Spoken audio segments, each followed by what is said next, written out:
চাঁদপুরে সুষ্ঠু ও শান্তিপূর্ণভাবে শারদীয় দুর্গাপূজা উদযাপনের লক্ষ্যে পূজা উদযাপন কমিটির সভাপতি ও সাধারণ সম্পাদকদের নিয়ে মতবিনিময় সভা আয়োজন করেন বাংলাদেশ জামায়াতে ইসলামী চাঁদপুর শহর শাখা।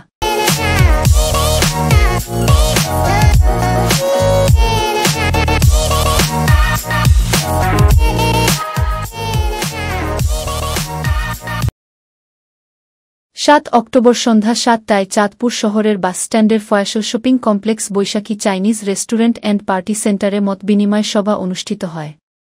প্রধান অতিথির বক্তব্যে বাংলাদেশ জামায়াতে ইসলামী চাঁদপুর জেলা শাখার নায়েবে আমির মাওলানা বিল্লাল হোসেন মিয়াজি বলেন, সৌহার্দ্য ও সম্প্রীতির অনন্য উদাহরণ হল চাঁদপুর জেলা ও উপজেলা। এই জেলায় মুসলমানদের পাশাপাশি হিন্দু, বৌদ্ধ, খ্রিস্টান, গারোসহ বিভিন্ন সম্প্রদায়ের মানুষ একসাথে সামাজিক ও ধর্মীয় উৎসব পালন করে থাকে। সাম্প্রতিক সময়ে ছাত্রজনতার বিপ্লবের মাধ্যমে বাংলাদেশের পরিবর্তনের পর একটি ষড়যন্ত্রকারী গোষ্ঠী শান্তিপূর্ণ সহাবস্থানে বিশৃঙ্খলা সৃষ্টির অপচেষ্টায় মেতে আছে। আমরা তাদের ষড়যন্ত্রকে রুখে দিতে সর্বদাই জাগ্রত থেকে হিন্দু ধর্মাবলম্বীদের সাথে পাশে থাকব। প্রয়োজনে রাত জেগে পাশে থাকব।